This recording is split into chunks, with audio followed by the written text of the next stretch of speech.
વડાપ્રધાન નરેન્દ્ર મોદીની આગામી 12 માર્ચ એટલે કે કાલે દાંડી દિવસના દિવસે ગાંધી આશ્રમની મુલાકાત લેવા માટે ગુજરાત આવવાના છે. એક દિવસીય પ્રવાસની અંદર પીએમ મોદી ગુજરાત પધારવાના છે. રીડેવલપમેન્ટ પ્રોજેક્ટનો જે પ્રથમ ભાગ છે તેનો પણ પ્રારંભ કરાવવાના છે. સાબરમતી નદીના કિનારે આવેલા જે 100 વર્ષ જૂનું મહાત્મા ગાંધીનું જે મંદિર છે તેને ઊભા કરેલા આશ્રમનું ₹1200 કરોડના ખર્ચે જે રીડેવલપમેન્ટ થવાનું છે, જે નવીનીકરણ થવાનું છે, તેને પણ લીલી ઝંડી આપવાના છે.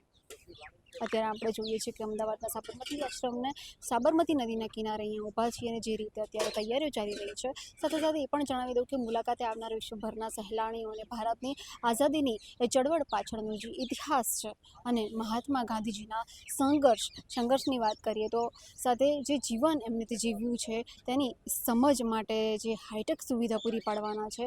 સાથે સાથે જે સમગ્ર આશ્રમનું જે પરિસર છે તે પણ આખું ચેન્જ કરીને રીડેવલપમેન્ટ કરવામાં આવશે. તેનું જે પ્લાન છે તમને સ્ક્રીન પર દેખાઈ રહ્યો હશે. હવે હું તમને જણાવું કે વડાપ્રધાન નરેન્દ્ર મોદી આ રીડેવલપમેન્ટના પ્રોજેક્ટનો 12મી માર્ચના રોજ એટલે કે આવતીકાલે પ્રારંભ કરાવી દેવાના છે. અમદાવાદનો સાબરમતી આશ્રમ, પૂજ્ય બાપુની કર્મભૂમિ. આઝાદીની લડતમાં આ આશ્રમ સત્યાગ્રહની છાવણી બન્યો. ખાદીથી લઈને દાંડીકૂચ સુધી બાપુની પ્રયોગ ભૂમિ બન્યો. દર વર્ષે દુનિયાભરથી મુલાકાતીઓ આ પાવન ભૂમિ પર આવી બાપુના જીવન સંદેશથી પ્રભાવિત થાય છે.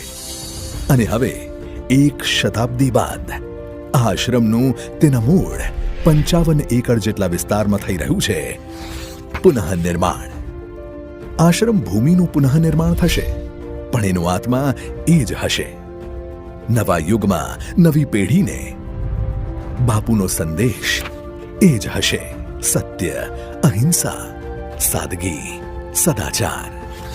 મહાત્મા ગાંધી સાબરમતી આશ્રમ પુનઃનિર્માણ. માનનીય વડાપ્રધાન શ્રી નરેન્દ્રભાઈ મોદીના વરદ હસ્તે. આશ્રમ ભૂમિ વંદના 12 માર્ચ દાંડી કૂચ દિવસના રોજ.